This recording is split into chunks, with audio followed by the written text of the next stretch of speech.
Spinoza a écrit un manuscrit secret que seul Newton a compris. Le manuscrit secret de Spinoza, la vérité cachée derrière Newton. Introduction. Imaginez un instant. Et si tout ce que vous pensiez savoir sur Isaac Newton était faux? Et si le génie de la physique moderne avait découvert ses lois les plus révolutionnaires, non pas seul dans son bureau de Cambridge, mais grâce au secret d'un philosophe banni, persécuté, dont les écrits étaient si dangereux qu'ils furent brûlés après sa mort? Vous êtes sur le point de découvrir l'une des histoires les plus fascinantes et les plus troublantes de l'histoire des sciences. Une histoire de manuscrits cachés, de correspondances secrètes et d'une vérité qui pourrait réécrire complètement notre compréhension de la révolution scientifique. Mais avant de plonger dans cette enquête extraordinaire, si vous aimez les histoires inspirantes qui révèlent les secrets cachés de l'histoire, n'oubliez pas de vous abonner à la chaîne pour ne manquer aucun de ces moments révélateurs. Et dites-moi dans les commentaires,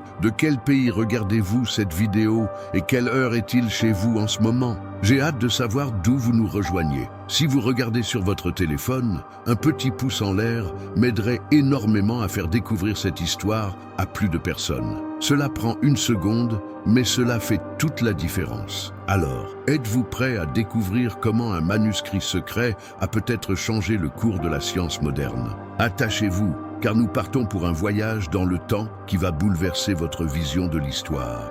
Feu, le philosophe maudit, Baruch Spinoza. L'histoire commence en 1656, dans les rues étroites et humides d'Amsterdam.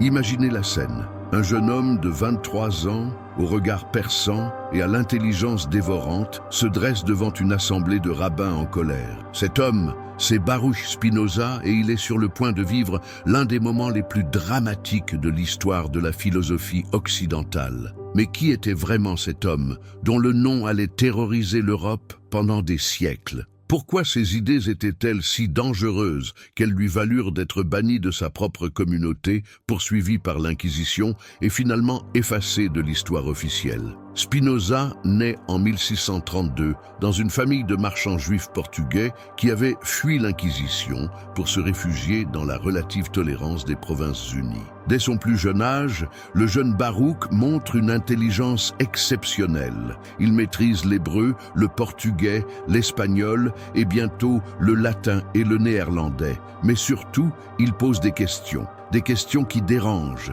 des questions qui remettent en cause les fondements mêmes de la religion et de la société de son époque. Qu'est-ce qui poussait ce jeune homme brillant à risquer sa vie pour ses idées? Était-ce de l'arrogance intellectuelle ou avait-il vraiment découvert quelque chose de si révolutionnaire qu'il ne pouvait se taire? En 1656, la rupture devient inévitable. Le 27 juillet, dans la synagogue portugaise d'Amsterdam, retentit l'une des excommunications les plus violentes de l'histoire juive. Les mots prononcés ce jour-là glaçant encore le sang aujourd'hui. Qu'il soit maudit le jour et maudit la nuit, maudit quand il se couche et maudit quand il se lève, maudit quand il sort et maudit quand il entre. Que l'Éternel ne lui pardonne jamais. Que la colère et la fureur de l'Éternel s'embrasent désormais contre cet homme. Mais qu'avait donc fait Spinoza pour mériter une telle malédiction? Ses crimes était purement intellectuel. Il avait osé suggérer que la Bible n'était pas littéralement la parole de Dieu, mais un texte écrit par des hommes pour leur époque. Il avait remis en question l'immortalité de l'âme telle qu'enseignée par la tradition. Plus grave encore, il développait une vision de Dieu si radicale qu'elle semblait nier l'existence même du divin, telle que le concevaient les religions révélées. Cette excommunication marque le début d'une vie d'errance intellectuelle. Chassé de sa communauté, Spinoza change même son nom. Baruch devient Benedictus, la traduction latine de son prénom hébreu. Symboliquement, il abandonne son identité juive pour embrasser celle d'un philosophe européen universel. Mais où va-t-il trouver refuge? Comment survit-on quand on est déclaré persona non grata par sa propre communauté et considéré comme hérétique par les autorités chrétiennes? Spinoza trouve refuge d'abord à Rijnsburg, près de Leyde, puis à Voorburg et finalement à La Haye. Il survit en polissant des lentilles, un métier qui lui permet à la fois de gagner sa vie et de poursuivre ses recherches en optique. Mais surtout, il écrit sans relâche, développant un système philosophique d'une cohérence et d'une radicalité inouïe. Ses idées révolutionnaires commencent à circuler dans des cercles restreints d'intellectuels européens. Car Spinoza n'est pas un philosophe de salon. Ses concepts vont bouleverser la compréhension même de la réalité, de Dieu, de la nature humaine et de l'univers physique. Au cœur de sa philosophie se trouve une idée si simple en apparence qu'elle en devient révolutionnaire. De sive natura, Dieu ou la nature. Pour Spinoza, Dieu et la nature ne font qu'un. Il n'y a pas un Dieu transcendant qui aurait créé le monde de l'extérieur, mais une substance unique, éternelle et infinie qui s'exprime à travers toutes les manifestations de l'univers. Comprenez-vous l'implication de cette idée? Si Dieu et la nature sont identiques, alors tout ce qui existe est divin, mais en même temps, rien n'est surnaturel.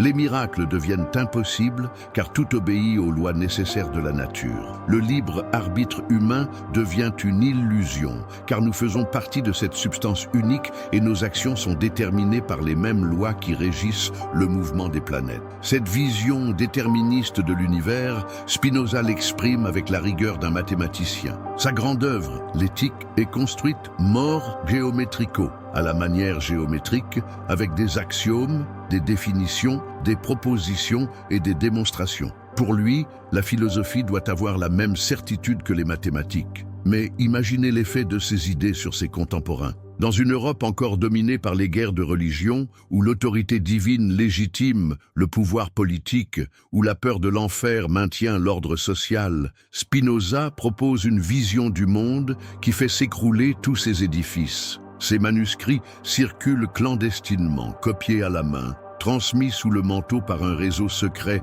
d'admirateurs et de disciples. Car publier ouvertement ses idées, c'est risquer la prison, l'exil, voire la mort. En 1670, Spinoza prend néanmoins le risque de publier anonymement son traité théologico-politique. L'effet est immédiat et dévastateur. Le livre est immédiatement interdit dans la plupart des pays européens. Les autorités religieuses de toute confession s'unissent pour dénoncer ce qu'elles considèrent comme l'ouvrage le plus dangereux jamais écrit. Pourquoi un simple livre de philosophie provoque-t-il une telle panique?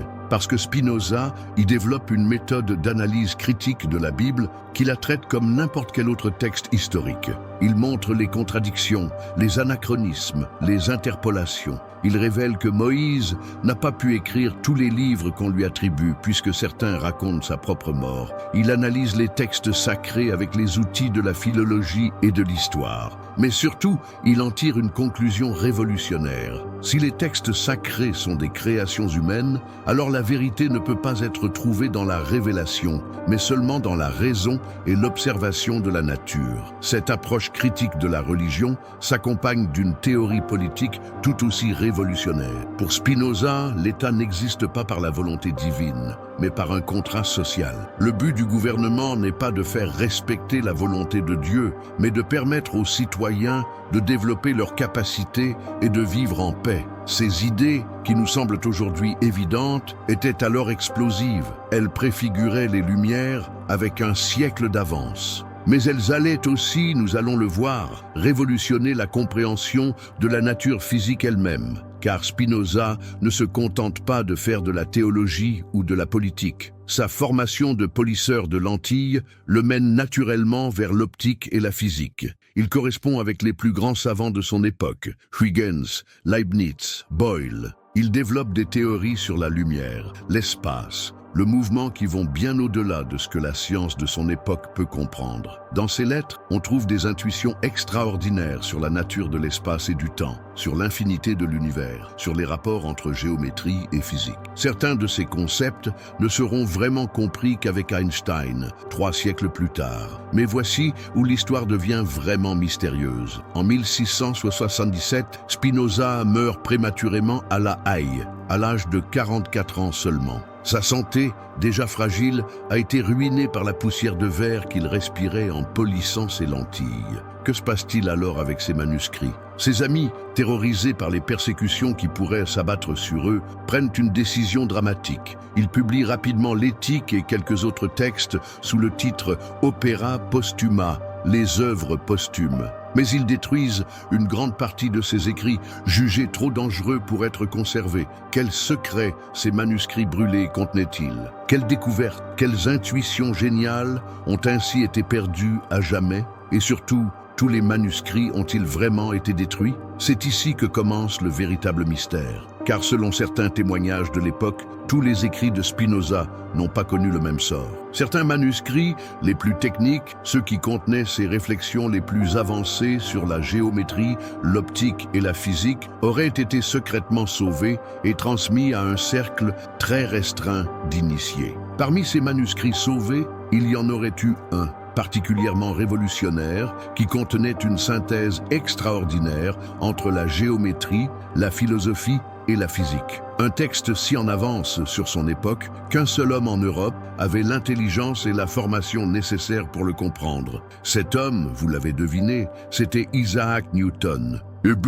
Newton, avant la révélation. Mais qui était Isaac Newton avant de devenir le génie que nous connaissons? Comment ce fils de fermier du Lincolnshire est-il devenu l'homme qui allait révolutionner notre compréhension de l'univers? Et surtout, y a-t-il vraiment eu un avant et un après dans sa carrière? Une transformation si soudaine qu'elle ne peut s'expliquer que par une découverte extérieure. L'histoire officielle nous présente Newton comme un génie précoce qui, dès son plus jeune âge, manifestait des talents exceptionnels. Mais la réalité est plus nuancée et d'une certaine manière plus mystérieuse. Isaac Newton naît le 4 janvier 1643 à Woolsthorpe, un petit village du Lincolnshire. Son père, également prénommé Isaac, meurt 3 mois avant sa naissance. Sa mère, Anna Ayscough, se remarie quand Isaac a 3 ans et va vivre avec son nouveau mari, laissant le petit garçon aux soins de sa grand-mère maternelle. Cette enfance difficile marque profondément Newton.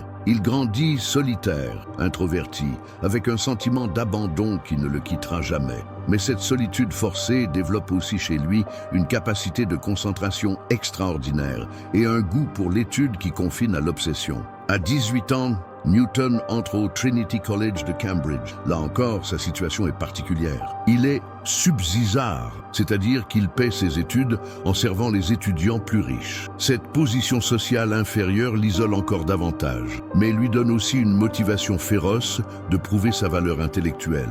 Pendant ses premières années à Cambridge, Newton suit un cursus traditionnel, basé sur Aristote et la scolastique médiévale. Rien ne le distingue particulièrement de ses condisciples. Ses notes sont moyennes, ses professeurs ne remarquent pas de talent exceptionnel. Mais que se passe-t-il alors pour transformer ce jeune homme ordinaire en l'un des plus grands génies de l'humanité? La première transformation se produit vers 1664, quand Newton découvre les œuvres de Descartes, de Galilée et surtout de Kepler. Pour la première fois, il prend conscience que les mathématiques peuvent servir à décrire les phénomènes naturels. Cette révélation le fascine, et il se plonge avec acharnement dans l'étude de la géométrie et de l'astronomie. Mais c'est en 1665 que l'histoire de Newton prend un tour vraiment extraordinaire. Cette année-là, la grande peste frappe Londres et Cambridge. L'université ferme ses portes et les étudiants sont renvoyés chez eux. Newton retourne dans sa ferme familiale de Woolsthorpe. Ce qui se passe alors défie l'entendement. En 18 mois de solitude à la campagne, entre 1665 et 1667, Newton fait 3 découvertes révolutionnaires qui auraient suffi chacune à assurer la gloire d'un savant. Il invente le calcul différentiel et intégral. Il découvre la décomposition de la lumière blanche par le prisme. Et il conçoit les bases de la théorie de la gravitation universelle.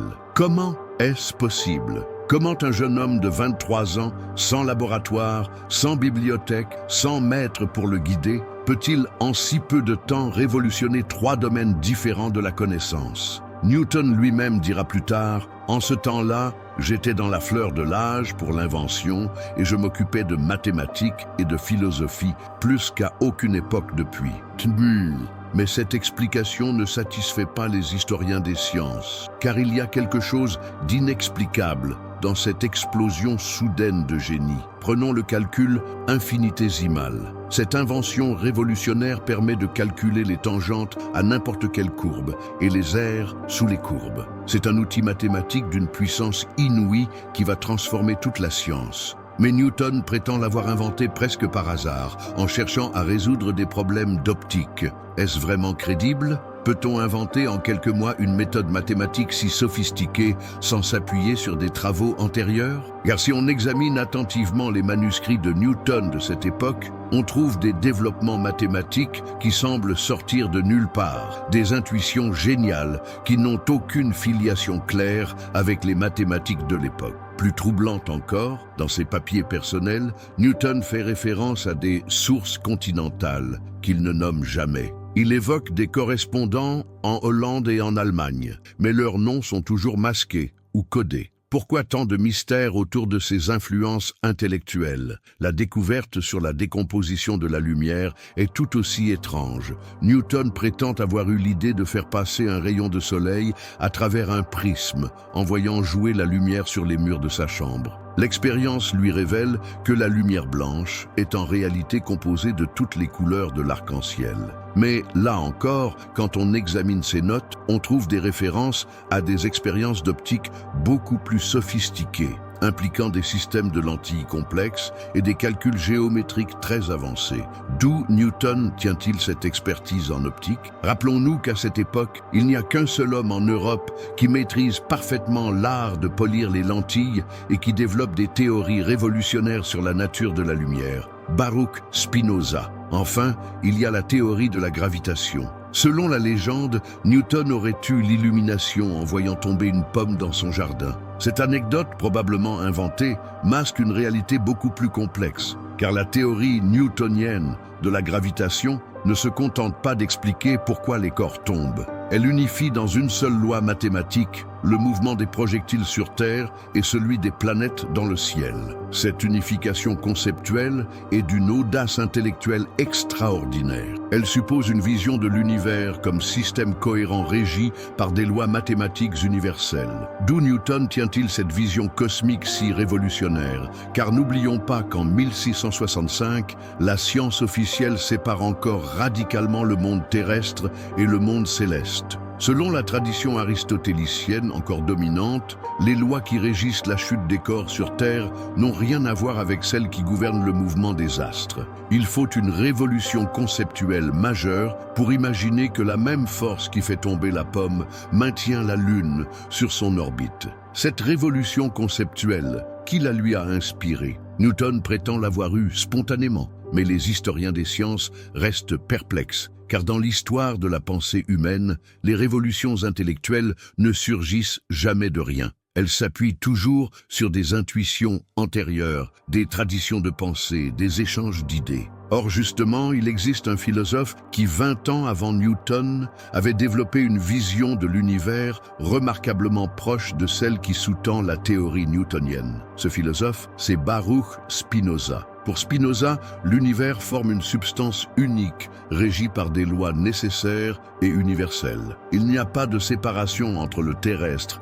et le céleste, entre la matière et l'esprit, entre le fini et l'infini. Tout obéit au même principe géométrique. Cette vision métaphysique n'est-elle pas exactement celle qui permet à Newton de concevoir la gravitation universelle? Mais il y a plus troublant encore. Dans ses manuscrits philosophiques, Newton développe une théorie de l'espace et du temps qui ressemble étrangement à celle de Spinoza. Pour Newton, l'espace et le temps sont les sensoriums de Dieu, les organes par lesquels la divinité perçoit et agit sur le monde. Cette idée d'un espace absolu, réceptacle éternel de tous les phénomènes, est très proche de la conception spinoziste de l'étendue comme attribut de la substance divine. Ces parallèles conceptuels peuvent-ils être de simples coïncidences ou révèlent-ils une influence plus profonde de la philosophie spinoziste sur la pensée newtonienne? Pour répondre à cette question, il faut examiner de plus près les réseaux intellectuels dans lesquels Newton était inséré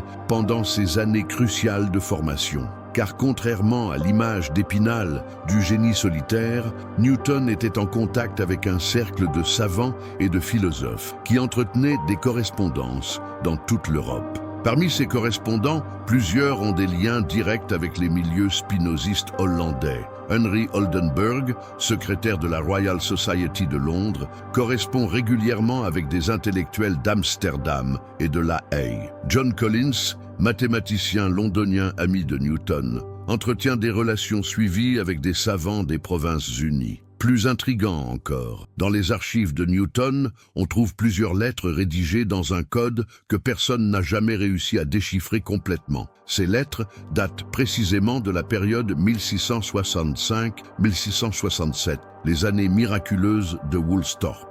Que contenaient ces messages secrets? De qui venaient-ils? Pourquoi Newton jugeait-il nécessaire de crypter sa correspondance? Certains historiens ont émis l'hypothèse que ces lettres codées pourraient contenir des extraits de manuscrits spinozistes circulant clandestinement en Europe. Car rappelons-nous qu'à cette époque, les idées de Spinoza sont encore trop dangereuses pour être publiées ouvertement. Elles circulent sous forme de copies manuscrites dans des réseaux secrets d'intellectuels européens. Newton aurait-il eu accès à certains de ces manuscrits? Aurait-il découvert dans les écrits secrets de Spinoza les fondements conceptuels qui lui ont permis de révolutionner la physique? Cette hypothèse expliquerait beaucoup de choses. Elle expliquerait la soudaineté de la révolution newtonienne, l'absence de filiation claire avec les travaux antérieurs, les références mystérieuses à des sources continentales et surtout les parallèles conceptuels troublants entre la métaphysique spinoziste et la physique newtonienne. Mais elle soulève aussi une question redoutable. Si Newton a vraiment été influencé par Spinoza, pourquoi ne l'a-t-il jamais reconnu? Pourquoi a-t-il toujours prétendu être l'inventeur solitaire de ces théories? La réponse est peut-être dans la dangerosité même des idées spinozistes. En 1665, être associé à Spinoza, c'est risquer l'accusation d'athéisme et la ruine de sa carrière. Newton, qui ambitionne une chaire à Cambridge et une place dans l'establishment scientifique anglais, ne peut pas se permettre d'être soupçonné d'hérésie. Il aurait donc adopté une stratégie de camouflage, utilisé les intuitions révolutionnaires de Spinoza, mais en les présentant sous une forme acceptable pour l'orthodoxie religieuse et scientifique de son époque. Les idées spinozistes sur l'unité de la substance deviennent chez Newton l'action providentielle de Dieu dans l'univers. Le déterminisme absolu de Spinoza se transforme en lois divines immuables. La géométrisation de la réalité devient la révélation de la sagesse mathématique du Créateur. Cette hypothèse d'un Newton secret disciple de Spinoza peut sembler audacieuse, mais elle s'appuie sur des indices de plus en plus nombreux que les historiens des sciences découvrent dans les archives. Le manuscrit perdu et ses secrets. Mais quel était exactement ce manuscrit mystérieux qui aurait changé le cours de la pensée newtonienne? Que contenait-il de si révolutionnaire que seul Newton pouvait le comprendre? Et comment ce document secret est-il arrivé entre les mains du jeune physicien anglais? Pour reconstituer cette histoire extraordinaire, il faut plonger dans le monde fascinant des réseaux intellectuels clandestins du XVIIe siècle européen. Car contrairement à ce qu'on pourrait penser, l'Europe de cette époque, malgré les censures et les persécutions religieuses, est parcourue par des courants souterrains d'idées révolutionnaires qui circulent de ville en ville, de pays en pays, portés par des hommes et des femmes, prêts à risquer leur vie pour la liberté de penser. Au centre de ces réseaux se trouve la République des Provinces-Unies, et particulièrement Amsterdam et La Haye. Ces villes, relativement tolérantes pour l'époque, servent de refuge à des intellectuels persécutés venus de toute l'Europe. Juifs ibériques fuyant l'Inquisition, protestants français échappant aux dragonnades, libres penseurs italiens poursuivis par la papauté. Dans ce creuset cosmopolite, les idées les plus audacieuses se rencontrent et se fécondent mutuellement. Spinoza, installé à La Haye depuis 1670, est au cœur de ces échanges. Sa maison devient un salon intellectuel où se retrouvent savants, philosophes, théologiens hétérodoxes, tous unis par la passion de la vérité et le refus des dogmes établis. Parmi les habitués de ces rencontres, on trouve des personnages fascinants dont les noms ont été effacés de l'histoire officielle, mais qui ont joué un rôle crucial dans la transmission des idées révolutionnaires. Il y a Georg Hermann Schuller, médecin allemand établi à Amsterdam, qui sert d'intermédiaire entre Spinoza et Leibniz. Il y a Adriaan Koerbagh,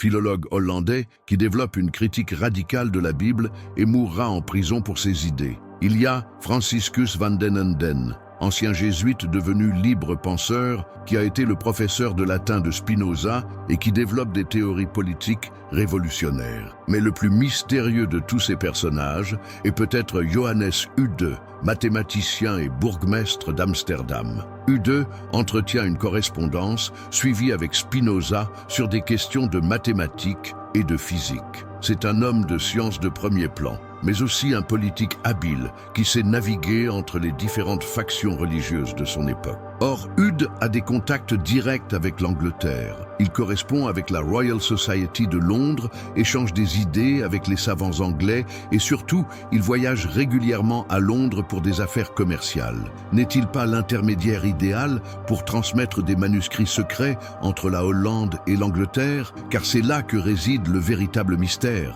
Comment des idées développées dans le cercle secret de Spinoza ont-elles pu parvenir jusqu'à Newton? Les deux hommes ne se sont jamais rencontrés, n'ont jamais correspondu directement. Pourtant, les parallèles entre leurs pensées sont si frappants qu'ils ne peuvent pas être le fruit du hasard. La clé de l'énigme se trouve peut-être dans un document exceptionnel que Spinoza aurait rédigé dans les dernières années de sa vie. Selon des témoignages fragmentaires retrouvés dans les archives d'Amsterdam, Spinoza aurait écrit vers 1675-1676 un traité révolutionnaire sur les fondements géométriques de la physique. Ce manuscrit, dont le titre exact nous est inconnu, mais que les initiés appelaient de Natura Geometrica, ou la nature géométrique, aurait contenu une synthèse extraordinaire entre la métaphysique spinoziste et les découvertes les plus avancées de la science de l'époque. Mais qu'est-ce qui rendait ce texte si révolutionnaire? D'abord, Spinoza y développait une conception de l'espace et du temps qui anticipait de plusieurs siècles les découvertes de la physique moderne. Pour lui, l'espace et le temps ne sont pas des contenants vides dans lesquels se déploient les phénomènes, mais des propriétés intrinsèques de la substance unique qui constitue la réalité. Cette idée, qui nous semble aujourd'hui évidente après Einstein, était révolutionnaire au XVIIe siècle. Elle permettait d'envisager des interactions physiques à distance sans avoir recours à des explications surnaturelles ou à des mécanismes occultes. Ensuite, Spinoza y exposait une théorie mathématique de l'infini qui résolvait de nombreux paradoxes qui embarrassaient les mathématiciens de son temps. En s'appuyant sur sa conception de la substance unique, il montrait comment concevoir des grandeurs infinies sans tomber dans les contradictions logiques qui avaient paralysé les mathématiques grecques. Cette théorie de l'infini était cruciale pour développer ce que nous appelons aujourd'hui le calcul infinitésimal. Elle fournissait les fondements conceptuels qui permettaient de manipuler mathématiquement des quantités infiniment petites ou infiniment grandes. Enfin, et c'est peut-être le plus important, Spinoza y développait une vision unifiée de la réalité physique qui préfigurait étonnamment la synthèse newtonienne. Il montrait comment les mêmes principes géométriques qui régissent le mouvement des corps célestes s'appliquent aussi aux phénomènes terrestres. Cette unification conceptuelle était rendue possible par sa métaphysique moniste. Si tout l'univers n'est que les modes d'une substance unique, alors les mêmes lois doivent nécessairement s'appliquer partout. Il n'y a pas de séparation ontologique entre le terrestre et le céleste. Donc il ne peut pas y avoir de séparation dans les lois Fissa, le manuscrit secret de Spinoza, la vérité cachée derrière Newton. Bowers, introduction, imaginez un instant. Et si tout ce que vous pensiez savoir sur Isaac Newton était faux? Et si le génie de la physique moderne avait découvert ses lois les plus révolutionnaires, non pas seul dans son bureau de Cambridge, mais grâce au secret d'un philosophe banni, persécuté, dont les écrits étaient si dangereux qu'ils furent brûlés après sa mort? Vous êtes sur le point de découvrir l'une des histoires les plus fascinantes et les plus troublantes de l'histoire des sciences.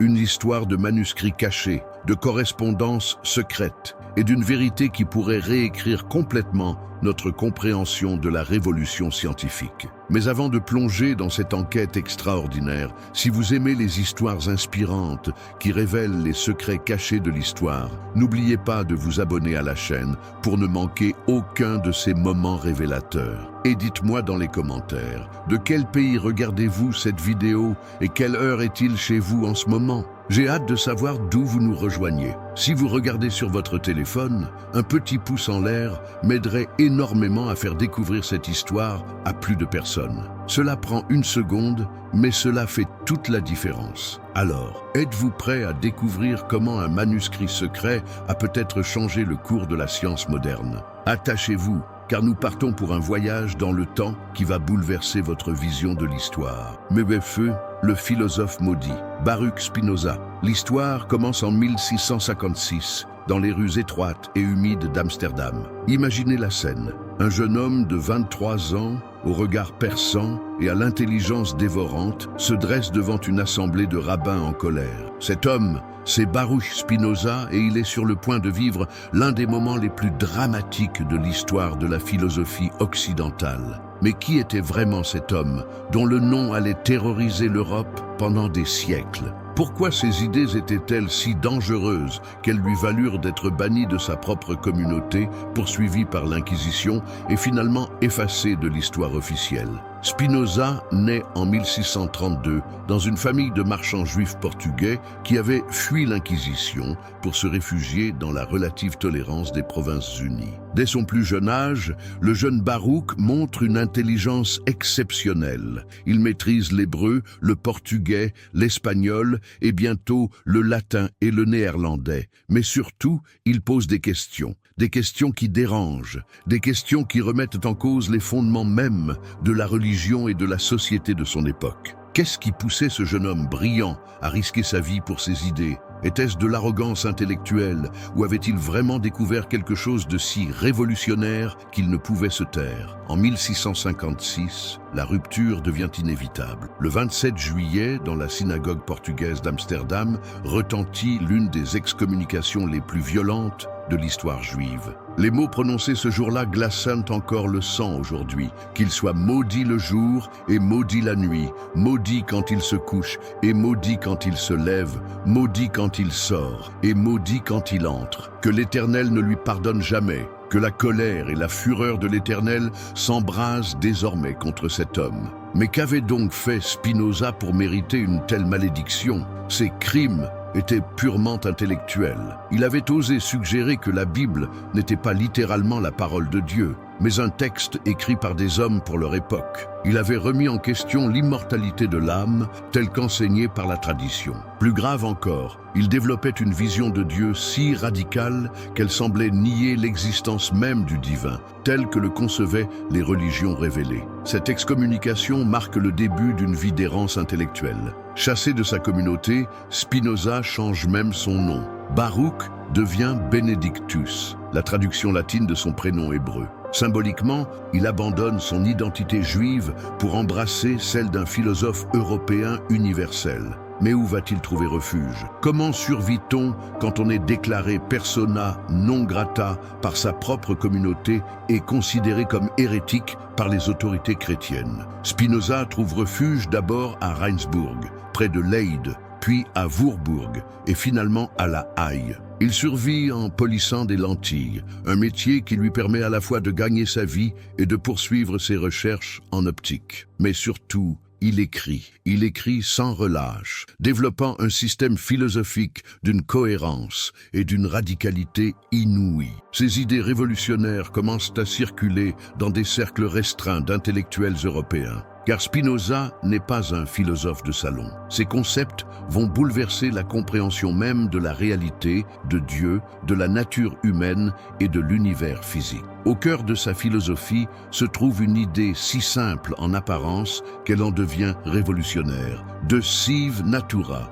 Dieu ou la nature. Pour Spinoza, Dieu et la nature ne font qu'un. Il n'y a pas un Dieu transcendant qui aurait créé le monde de l'extérieur, mais une substance unique, éternelle et infinie qui s'exprime à travers toutes les manifestations de l'univers. Comprenez-vous l'implication de cette idée? Si Dieu et la nature sont identiques, alors tout ce qui existe est divin, mais en même temps, rien n'est surnaturel. Les miracles deviennent impossibles car tout obéit aux lois nécessaires de la nature. Le libre arbitre humain devient une illusion, car nous faisons partie de cette substance unique et nos actions sont déterminées par les mêmes lois qui régissent le mouvement des planètes. Cette vision déterministe de l'univers, Spinoza l'exprime avec la rigueur d'un mathématicien. Sa grande œuvre, l'éthique, est construite mort géométrico, à la manière géométrique, avec des axiomes, des définitions, des propositions et des démonstrations. Pour lui, la philosophie doit avoir la même certitude que les mathématiques. Mais imaginez l'effet de ces idées sur ses contemporains. Dans une Europe encore dominée par les guerres de religion, où l'autorité divine légitime le pouvoir politique, où la peur de l'enfer maintient l'ordre social, Spinoza propose une vision du monde qui fait s'écrouler tous ces édifices. Ces manuscrits circulent clandestinement, copiés à la main, transmis sous le manteau par un réseau secret d'admirateurs et de disciples. Car publier ouvertement ses idées, c'est risquer la prison, l'exil, voire la mort. En 1670, Spinoza prend néanmoins le risque de publier anonymement son traité théologico-politique. L'effet est immédiat et dévastateur. Le livre est immédiatement interdit dans la plupart des pays européens. Les autorités religieuses de toute confession s'unissent pour dénoncer ce qu'elles considèrent comme l'ouvrage le plus dangereux jamais écrit. Pourquoi un simple livre de philosophie provoque-t-il une telle panique ? Parce que Spinoza y développe une méthode d'analyse critique de la Bible qui la traite comme n'importe quel autre texte historique. Il montre les contradictions, les anachronismes, les interpolations. Il révèle que Moïse n'a pas pu écrire tous les livres qu'on lui attribue, puisque certains racontent sa propre mort. Il analyse les textes sacrés avec les outils de la philologie et de l'histoire. Mais surtout, il en tire une conclusion révolutionnaire. Si les textes sacrés sont des créations humaines, alors la vérité ne peut pas être trouvée dans la révélation, mais seulement dans la raison et l'observation de la nature. Cette approche critique de la religion s'accompagne d'une théorie politique tout aussi révolutionnaire. Pour Spinoza, l'État n'existe pas par la volonté divine, mais par un contrat social. Le but du gouvernement n'est pas de faire respecter la volonté de Dieu, mais de permettre aux citoyens de développer leurs capacités et de vivre en paix. Ces idées, qui nous semblent aujourd'hui évidentes, étaient alors explosives. Elles préfiguraient les Lumières avec un siècle d'avance. Mais elles allaient aussi, nous allons le voir, révolutionner la compréhension de la nature physique elle-même. Car Spinoza ne se contente pas de faire de la théologie ou de la politique. Sa formation de polisseur de lentilles le mène naturellement vers l'optique et la physique. Il correspond avec les plus grands savants de son époque, Huygens, Leibniz, Boyle. Il développe des théories sur la lumière, l'espace, le mouvement qui vont bien au-delà de ce que la science de son époque peut comprendre. Dans ses lettres, on trouve des intuitions extraordinaires sur la nature de l'espace et du temps, sur l'infinité de l'univers, sur les rapports entre géométrie et physique. Certains de ces concepts ne seront vraiment compris qu'avec Einstein, 3 siècles plus tard. Mais voici où l'histoire devient vraiment mystérieuse. En 1677, Spinoza meurt prématurément à La Haye, à l'âge de 44 ans seulement. Sa santé, déjà fragile, a été ruinée par la poussière de verre qu'il respirait en polissant ses lentilles. Que se passe-t-il alors avec ses manuscrits ? Ses amis, terrorisés par les persécutions qui pourraient s'abattre sur eux, prennent une décision dramatique. Ils publient rapidement l'Éthique et quelques autres textes sous le titre « Opera postuma », les œuvres posthumes. Mais ils détruisent une grande partie de ces écrits, jugés trop dangereux pour être conservés. Quels secrets ces manuscrits brûlés contenaient-ils ? Quelles découvertes, quelles intuitions géniales ont ainsi été perdues à jamais ? Et surtout, tous les manuscrits ont-ils vraiment été détruits ? C'est ici que commence le véritable mystère. Car selon certains témoignages de l'époque, tous les écrits de Spinoza n'ont pas connu le même sort. Certains manuscrits, les plus techniques, ceux qui contenaient ses réflexions les plus avancées sur la géométrie, l'optique et la physique, auraient été secrètement sauvés et transmis à un cercle très restreint d'initiés. Parmi ces manuscrits sauvés, il y en aurait eu un, particulièrement révolutionnaire, qui contenait une synthèse extraordinaire entre la géométrie, la philosophie et la physique. Un texte si en avance sur son époque qu'un seul homme en Europe avait l'intelligence et la formation nécessaires pour le comprendre. Cet homme, vous l'avez deviné, c'était Isaac Newton. Newton, avant la révélation. Mais qui était Isaac Newton avant de devenir le génie que nous connaissons? Comment ce fils de fermier du Lincolnshire est-il devenu l'homme qui allait révolutionner notre compréhension de l'univers? Et surtout, y a-t-il vraiment eu un avant et un après dans sa carrière? une transformation si soudaine qu'elle ne peut s'expliquer que par une découverte extérieure. L'histoire officielle nous présente Newton comme un génie précoce qui, dès son plus jeune âge, manifestait des talents exceptionnels. Mais la réalité est plus nuancée et d'une certaine manière plus mystérieuse. Isaac Newton naît le 4 janvier 1643 à Woolsthorpe, un petit village du Lincolnshire. Son père, également prénommé Isaac, meurt 3 mois avant sa naissance. Sa mère, Anna Ayscough, se remarie quand Isaac a 3 ans et va vivre avec son nouveau mari, laissant le petit garçon aux soins de sa grand-mère maternelle. Cette enfance difficile marque profondément Newton.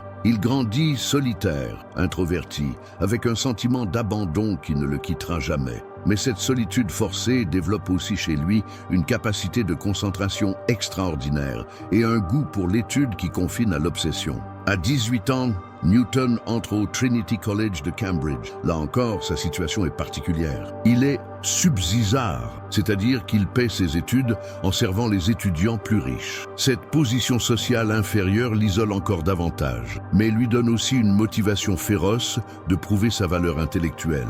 Pendant ses premières années à Cambridge, Newton suit un cursus traditionnel, basé sur Aristote et la scolastique médiévale. Rien ne le distingue particulièrement de ses condisciples. Ses notes sont moyennes, ses professeurs ne remarquent pas de talent exceptionnel. Mais que se passe-t-il alors pour transformer ce jeune homme ordinaire en l'un des plus grands génies de l'humanité? La première transformation se produit vers 1664, quand Newton découvre les œuvres de Descartes, de Galilée et surtout de Kepler. Pour la première fois, il prend conscience que les mathématiques peuvent servir à décrire les phénomènes naturels. Cette révélation le fascine, et il se plonge avec acharnement dans l'étude de la géométrie et de l'astronomie. Mais c'est en 1665 que l'histoire de Newton prend un tour vraiment extraordinaire. Cette année-là, la grande peste frappe Londres et Cambridge. L'université ferme ses portes et les étudiants sont renvoyés chez eux. Newton retourne dans sa ferme familiale de Woolsthorpe. Ce qui se passe alors défie l'entendement. En 18 mois de solitude à la campagne, entre 1665 et 1667, Newton fait 3 découvertes révolutionnaires qui auraient suffi chacune à assurer la gloire d'un savant. Il invente le calcul différentiel et intégral. Il découvre la décomposition de la lumière blanche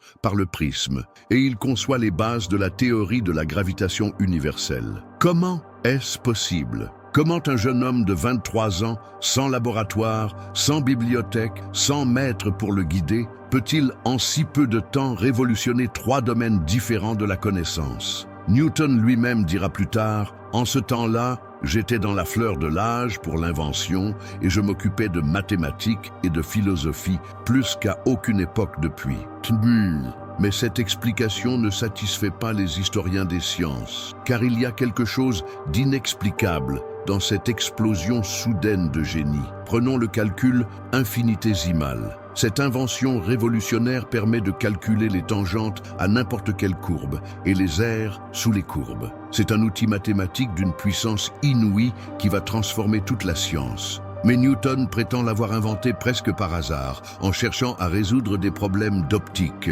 Est-ce vraiment crédible ? Peut-on inventer en quelques mois une méthode mathématique si sophistiquée sans s'appuyer sur des travaux antérieurs? Car si on examine attentivement les manuscrits de Newton de cette époque, on trouve des développements mathématiques qui semblent sortir de nulle part, des intuitions géniales qui n'ont aucune filiation claire avec les mathématiques de l'époque. Plus troublante encore, dans ses papiers personnels, Newton fait référence à des sources continentales qu'il ne nomme jamais. Il évoque des correspondants en Hollande et en Allemagne, mais leurs noms sont toujours masqués ou codés. Pourquoi tant de mystères autour de ces influences intellectuelles? La découverte sur la décomposition de la lumière est tout aussi étrange. Newton prétend avoir eu l'idée de faire passer un rayon de soleil à travers un prisme, en voyant jouer la lumière sur les murs de sa chambre. L'expérience lui révèle que la lumière blanche est en réalité composée de toutes les couleurs de l'arc-en-ciel. Mais là encore, quand on examine ses notes, on trouve des références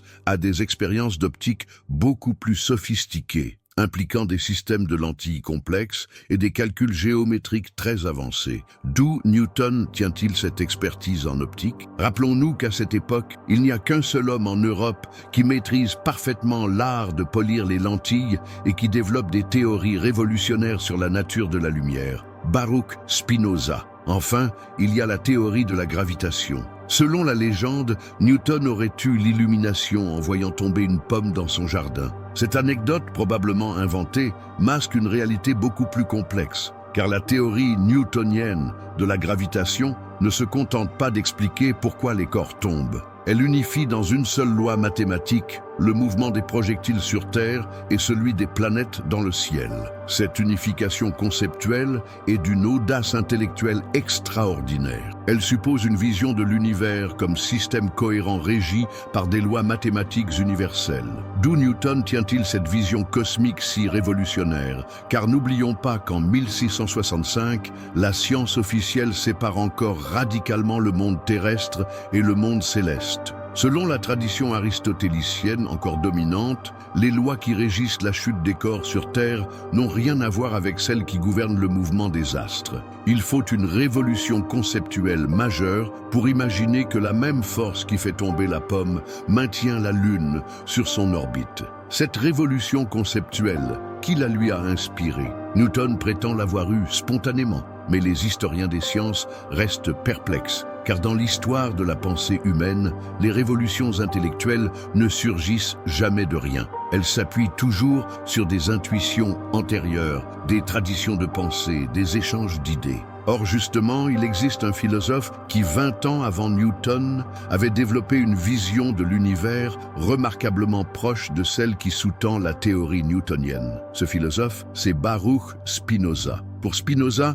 l'univers forme une substance unique, régie par des lois nécessaires et universelles. Il n'y a pas de séparation entre le terrestre et le céleste, entre la matière et l'esprit, entre le fini et l'infini. Tout obéit au même principe géométrique. Cette vision métaphysique n'est-elle pas exactement celle qui permet à Newton de concevoir la gravitation universelle? Mais il y a plus troublant encore. Dans ses manuscrits philosophiques, Newton développe une théorie de l'espace et du temps qui ressemble étrangement à celle de Spinoza. Pour Newton, l'espace et le temps sont les sensoriums de Dieu, les organes par lesquels la divinité perçoit et agit sur le monde. Cette idée d'un espace absolu, réceptacle éternel de tous les phénomènes, est très proche de la conception spinoziste de l'étendue comme attribut de la substance divine. Ces parallèles conceptuels peuvent-ils être de simples coïncidences ou révèlent-ils une influence plus profonde de la philosophie spinoziste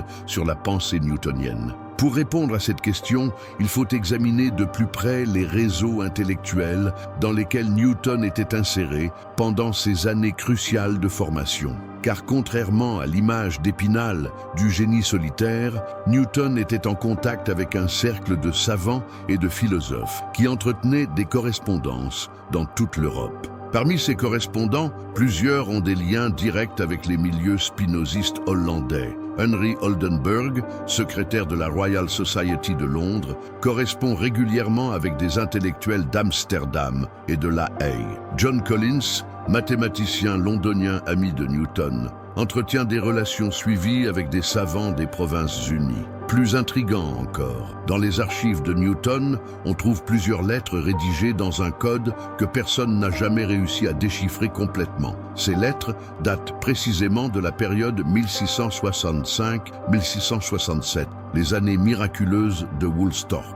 Que contenaient ces messages secrets? De qui venaient-ils? Pourquoi Newton jugeait-il nécessaire de crypter sa correspondance? Certains historiens ont émis l'hypothèse que ces lettres codées pourraient contenir des extraits de manuscrits spinozistes circulant clandestinement en Europe. Car rappelons-nous qu'à cette époque, les idées de Spinoza sont encore trop dangereuses pour être publiées ouvertement. Elles circulent sous forme de copies manuscrites dans des réseaux secrets d'intellectuels européens. Newton aurait-il eu accès à certains de ces manuscrits? Aurait-il découvert dans les écrits secrets de Spinoza les fondements conceptuels qui lui ont permis de révolutionner la physique? Cette hypothèse expliquerait beaucoup de choses. Elle expliquerait la soudaineté de la révolution newtonienne, l'absence de filiation claire avec les travaux antérieurs, les références mystérieuses à des sources continentales et surtout les parallèles conceptuels troublants entre la métaphysique spinoziste et la physique newtonienne. Mais elle soulève aussi une question redoutable. Si Newton a vraiment été influencé par Spinoza,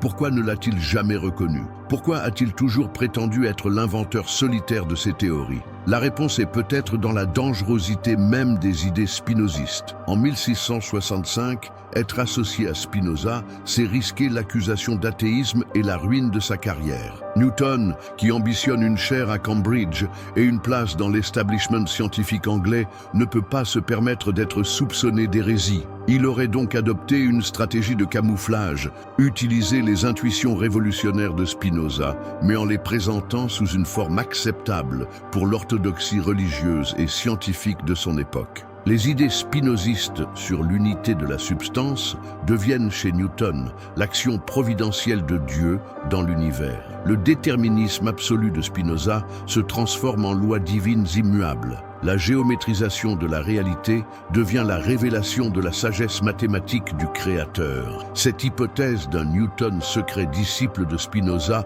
peut sembler audacieuse, mais elle s'appuie sur des indices de plus en plus nombreux que les historiens des sciences découvrent dans les archives. Le manuscrit perdu et ses secrets. Mais quel était exactement ce manuscrit mystérieux qui aurait changé le cours de la pensée newtonienne? Que contenait-il de si révolutionnaire que seul Newton pouvait le comprendre? Et comment ce document secret est-il arrivé entre les mains du jeune physicien anglais? Pour reconstituer cette histoire extraordinaire, il faut plonger dans le monde fascinant des réseaux intellectuels clandestins du XVIIe siècle européen. Car contrairement à ce qu'on pourrait penser, l'Europe de cette époque, malgré les censures et les persécutions religieuses, est parcourue par des courants souterrains d'idées révolutionnaires qui circulent de ville en ville, de pays en pays, portés par des hommes et des femmes, prêts à risquer leur vie pour la liberté de penser. Au centre de ces réseaux se trouve la République des Provinces-Unies, et particulièrement Amsterdam et La Haye.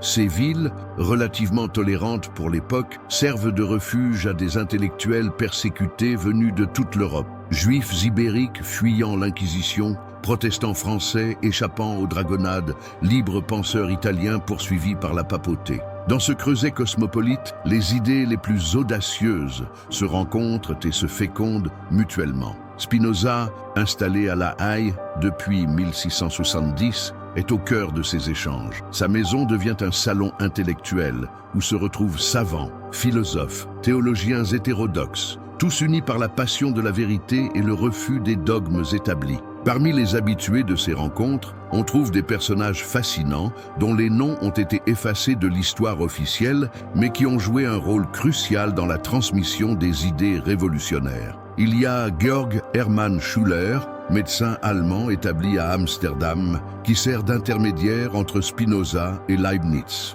Il y a Adriaan Koerbagh, philologue hollandais, qui développe une critique radicale de la Bible et mourra en prison pour ses idées. Il y a Franciscus van den Enden, ancien jésuite devenu libre penseur, qui a été le professeur de latin de Spinoza et qui développe des théories politiques révolutionnaires. Mais le plus mystérieux de tous ces personnages est peut-être Johannes Hude, mathématicien et bourgmestre d'Amsterdam. Hude entretient une correspondance suivie avec Spinoza sur des questions de mathématiques et de physique. C'est un homme de science de premier plan, mais aussi un politique habile qui sait naviguer entre les différentes factions religieuses de son époque. Or, Hude a des contacts directs avec l'Angleterre. Il correspond avec la Royal Society de Londres, échange des idées avec les savants anglais et surtout, il voyage régulièrement à Londres pour des affaires commerciales. N'est-il pas l'intermédiaire idéal pour transmettre des manuscrits secrets entre la Hollande et l'Angleterre? Car c'est là que réside le véritable mystère. Comment des idées développées dans le cercle secret de Spinoza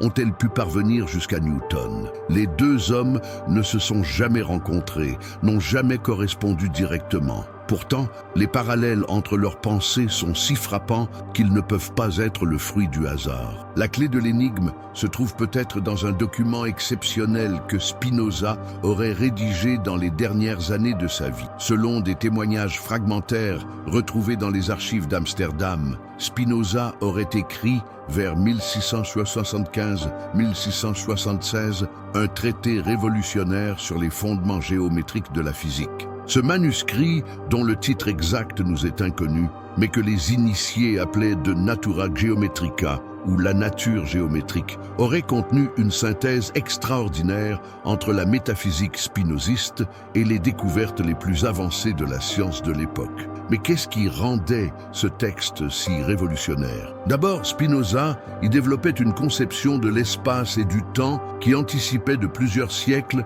les découvertes de la physique moderne. Pour lui, l'espace et le temps ne sont pas des contenants vides dans lesquels se déploient les phénomènes, mais des propriétés intrinsèques de la substance unique qui constitue la réalité. Cette idée, qui nous semble aujourd'hui évidente après Einstein, était révolutionnaire au XVIIe siècle. Elle permettait d'envisager des interactions physiques à distance sans avoir recours à des explications surnaturelles ou à des mécanismes occultes. Ensuite, Spinoza y exposait une théorie mathématique de l'infini qui résolvait de nombreux paradoxes qui embarrassaient les mathématiciens de son temps. En s'appuyant sur sa conception de la substance unique, il montrait comment concevoir des grandeurs infinies sans tomber dans les contradictions logiques qui avaient paralysé les mathématiques grecques. Cette théorie de l'infini était cruciale pour développer ce que nous appelons aujourd'hui le calcul infinitésimal. Elle fournissait les fondements conceptuels qui permettaient de manipuler mathématiquement des quantités infiniment petites ou infiniment grandes. Enfin, et c'est peut-être le plus important, Spinoza y développait une vision unifiée de la réalité physique qui préfigurait étonnamment la synthèse newtonienne. Il montrait comment les mêmes principes géométriques qui régissent le mouvement des corps célestes s'appliquent aussi aux phénomènes terrestres. Cette unification conceptuelle était rendue possible par sa métaphysique moniste.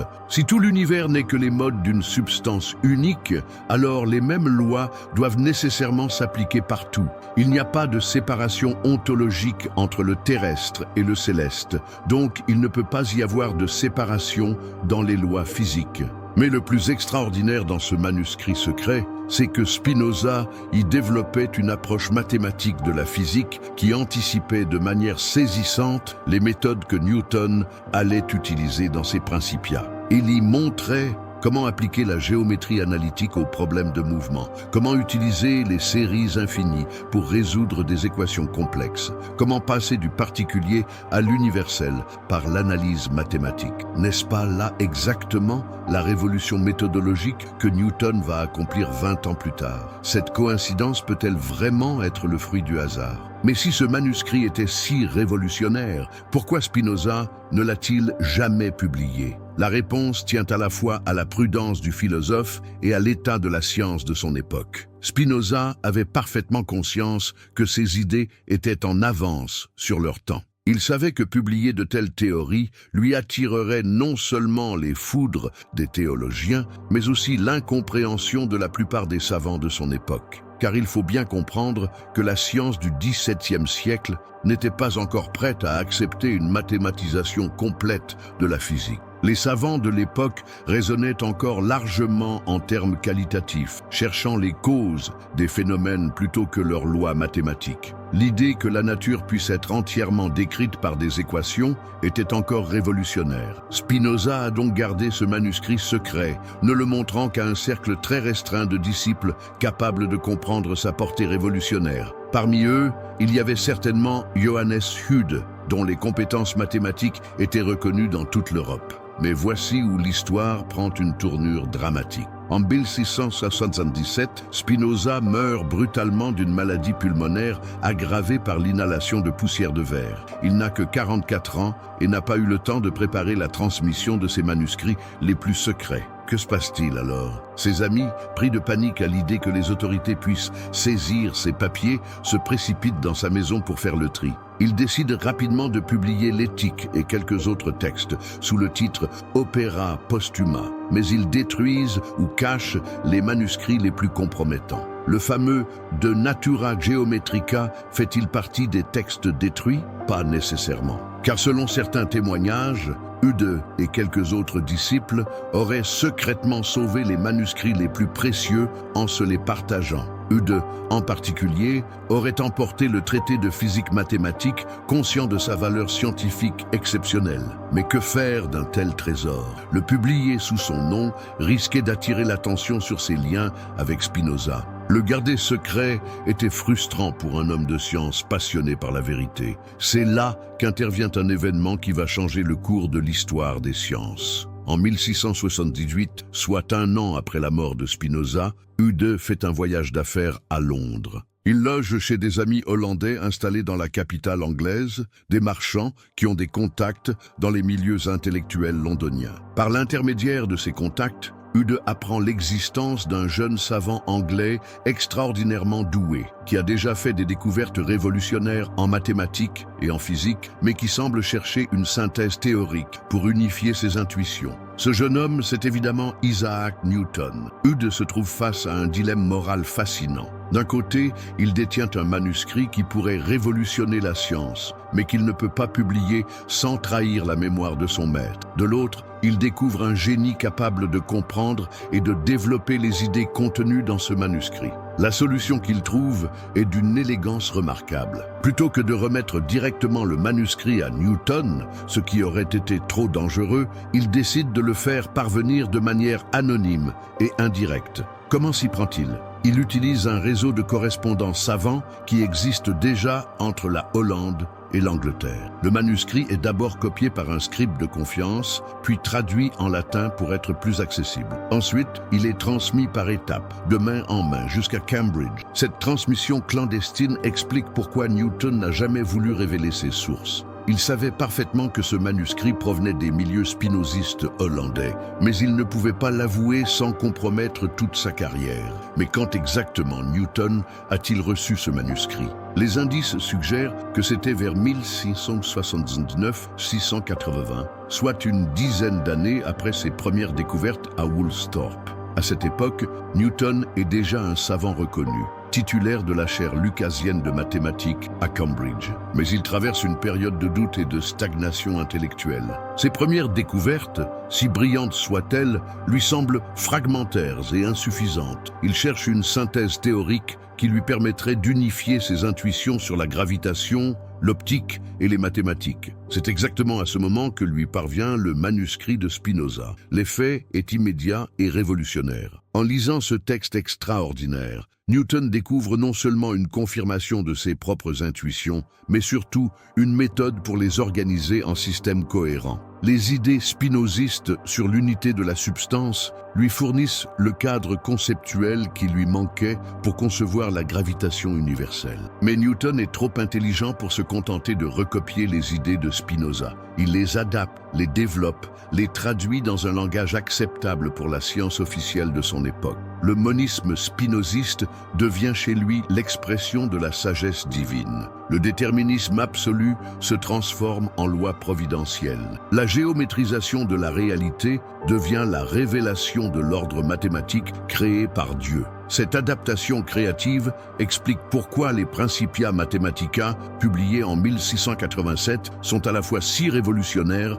et si acceptables pour l'establishment scientifique et religieux de l'époque. Newton a réussi l'exploit de présenter les idées les plus radicales de Spinoza sous une forme qui ne choque pas l'orthodoxie chrétienne. Mais cette stratégie de camouflage a un prix. Elle oblige Newton à taire ses véritables sources d'inspiration, à construire une mythologie de la découverte solitaire qui masque la réalité des échanges intellectuels européens. Elle l'oblige aussi à adopter une position philosophique ambiguë, mêlant rationalisme spinoziste et providentialisme chrétien. Cette ambiguïté philosophique explique beaucoup de paradoxes dans l'œuvre newtonienne. Comment Newton peut-il à la fois affirmer que l'univers obéit à des lois mathématiques rigoureuses et soutenir que Dieu intervient constamment pour maintenir l'ordre cosmique?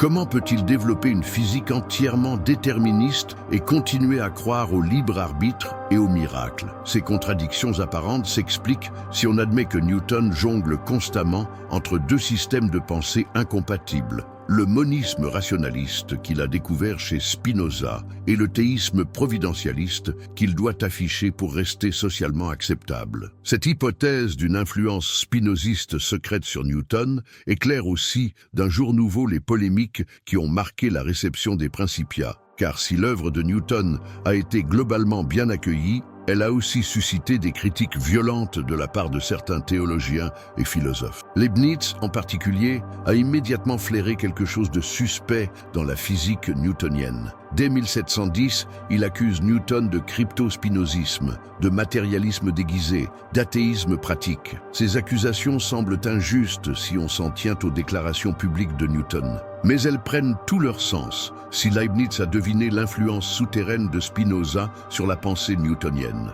De même, les critiques de Berkeley contre les concepts newtoniens d'espace et de temps absolu paraissent plus compréhensibles si ces concepts dérivent effectivement de la métaphysique spinoziste de l'étendue et de la durée comme attribut de la substance divine. Mais la preuve la plus troublante de cette influence cachée se trouve peut-être dans les manuscrits privés de Newton que les historiens ont découverts au XXe siècle. Ces textes, que Newton n'a jamais eu l'intention de publier, révèlent une face cachée du grand physicien qui ressemble étrangement à Spinoza. Dans ses écrits théologiques secrets, Newton développe une critique de la Trinité qui rappelle les analyses spinozistes du christianisme. Il remet en question l'incarnation, la divinité du Christ, la providence divine. Il développe une conception de Dieu comme substance unique agissant par nécessité naturelle plutôt que par volonté libre. Ces idées, Newton les a gardées secrètes toute sa vie, conscient qu'elles ruineraient sa réputation et sa carrière. Mais leur ressemblance avec la philosophie spinoziste est si frappante qu'elle ne peut pas être fortuite. Tout se passe comme si Newton avait mené une double vie intellectuelle. Publiquement, il était le physicien chrétien orthodoxe, défenseur de la providence divine et de l'ordre moral. Secrètement, il était le disciple de Spinoza, développant une vision naturaliste et déterministe de l'univers. Cette dualité explique peut-être pourquoi Newton était si secret, si méfiant, si prompt à voir des complots partout. Il vivait constamment dans la peur que ses véritables idées soient découvertes et qu'il soit accusé d'athéisme ou de spinozisme. Mais elle explique aussi pourquoi son œuvre scientifique a eu un impact si révolutionnaire. En combinant le génie mathématique avec les intuitions métaphysiques les plus profondes de son époque, Newton a créé une synthèse qui a transformé notre compréhension de l'univers. Le manuscrit secret de Spinoza, s'il a vraiment existé, n'a donc pas seulement influencé Newton. Il a changé le cours de l'histoire humaine en permettant l'émergence de la science moderne. Les idées que Spinoza n'osait pas publier de son vivant ont trouvé leur expression dans l'œuvre du plus grand physicien de tous les temps. N'est-ce pas là une magnifique illustration de la manière dont la pensée humaine progresse? Non pas par des découvertes isolées de génies solitaires, mais par la transmission secrète d'idées révolutionnaires qui passent de main en main, de génération en génération, jusqu'à trouver l'esprit capable de les traduire en réalité scientifique. Cette histoire nous rappelle que derrière chaque grande découverte se cache souvent une longue chaîne de penseurs anonymes qui ont préparé le terrain, semé les graines, tracé les chemins. Newton a peut-être été le géant qui a vu plus loin que les autres, mais il était debout sur les épaules de Spinoza. Et si cette hypothèse est vraie, alors nous devons réécrire l'histoire de la révolution scientifique. Spinoza n'était pas seulement un philosophe radical, c'était aussi l'un des pères secrets de la physique moderne. Ses idées, jugées trop dangereuses pour son époque, ont trouvé leur voie vers la postérité par les chemins détournés de la transmission clandestine. Cette histoire nous interroge aussi sur notre époque. Combien d'idées révolutionnaires circulent aujourd'hui dans l'ombre, portées par des penseurs méconnus, en attente de trouver l'esprit qui saura les traduire en découvertes scientifiques? Combien de manuscrits secrets de notre temps attendent leur Newton? Mais revenons à notre enquête historique. Si Newton a vraiment eu connaissance du manuscrit secret de Spinoza, cela devrait laisser des traces dans son œuvre. Existe-t-il des preuves textuelles, des parallèles conceptuels, des indices cachés qui confirment cette hypothèse extraordinaire? C'est ce que nous allons découvrir en examinant de plus près les similitudes troublantes entre la philosophie spinoziste et la physique newtonienne, ces ressemblances si frappantes qu'elles ne peuvent pas être le fruit du hasard. L'histoire secrète qui a changé la science. Quand Newton a découvert les secrets de Spinoza, imaginez un instant que tout ce que vous savez sur Isaac Newton soit incomplet. Que se passerait-il si je vous disais qu'en 1684, 3 ans avant la publication des Principia, Newton a eu accès à un manuscrit secret qui a complètement transformé sa compréhension de l'univers? Si vous aimez les histoires inspirantes et les mystères de la science, n'oubliez pas de vous abonner à la chaîne pour ne manquer aucun moment de ces découvertes extraordinaires. D'ailleurs, dites-moi dans les commentaires de quel pays vous regardez cette vidéo et à quelle heure vous la découvrez. Et si vous regardez sur votre téléphone, un petit like nous aiderait énormément à faire découvrir cette histoire fascinante à plus de personnes. Uberzin, la transformation impossible de Newton. Comment expliquer qu'un homme, même génial, puisse révolutionner la physique en si peu de temps? Newton, ce génie que nous admirons tous, a-t-il vraiment développé ces théories révolutionnaires dans l'isolement complet de Cambridge? Ou y a-t-il eu une influence secrète, un savoir caché qui a catalysé son génie? En 1584, quelque chose d'extraordinaire s'est produit dans l'esprit de Newton. Ses carnets personnels révèlent une transformation soudaine et inexplicable de sa pensée. Avant cette date, ses réflexions sur la mécanique céleste étaient brillantes mais fragmentées. Après, une vision unifiée et révolutionnaire du cosmos qui allait changer l'histoire de la science. Mais qu'est-ce qui peut provoquer un tel changement chez un homme déjà brillant? La réponse pourrait bien se trouver dans un manuscrit que Baruch Spinoza avait écrit quelques années avant sa mort, en 1667, un texte si dangereux que ses amis ont préféré brûler la plupart de ses écrits plutôt que de risquer les foudres de l'Inquisition. Pouvez-vous imaginer la tension de cette époque? Dans une Europe où les idées nouvelles pouvaient vous coûter la vie, des penseurs courageux faisaient circuler secrètement leurs découvertes les plus révolutionnaires. Et si Newton avait fait partie de ce réseau clandestin?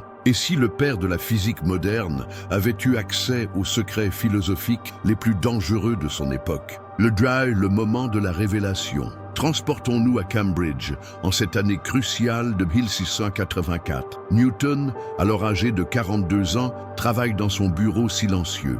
Depuis des années, il bute sur les mêmes questions fondamentales. Quelle est la vraie nature de l'espace? Comment les corps célestes peuvent-ils s'influencer à distance? Existe-t-il des lois universelles qui gouvernent autant la chute d'une pomme que le mouvement des planètes? Imaginez sa frustration. Cet homme, capable de résoudre les problèmes mathématiques les plus complexes, se trouve face à des questions qui semblent défier toute logique. L'espace est-il quelque chose de réel ou simplement une relation entre les objets? La force peut-elle agir à travers le vide? Comment concevoir un univers où les mêmes lois s'appliquent partout? C'est alors qu'arrive ce mystérieux manuscrit. Comment Newton l'a-t-il obtenu?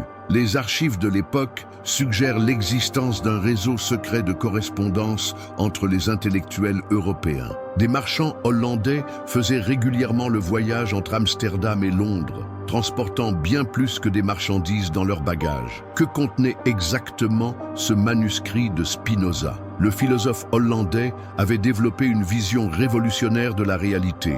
L'univers comme une substance unique, géométriquement parfaite, où tout était interconnecté selon des lois mathématiques immuables. Pour Spinoza, Dieu et la nature n'étaient qu'une seule et même chose, et cette nature obéissait à des principes géométriques que l'esprit humain pouvait découvrir. Mais pourquoi ces idées ont-elles eu un impact si profond sur Newton? Parce qu'elles résolvaient exactement les problèmes qui le tourmentaient. Si l'univers était une substance unique, gouvernée par des lois géométriques, alors l'espace lui-même devenait absolu, et les forces pouvaient agir à travers lui selon des principes mathématiques universels. Udraz, la naissance d'une vision révolutionnaire. Pouvez-vous imaginer l'émotion de Newton lorsqu'il a compris les implications de cette philosophie? Soudain, tout prenait sens. L'espace n'était plus simplement le vide entre les objets, mais une réalité absolue, dans laquelle tous les mouvements pouvaient être décrits mathématiquement.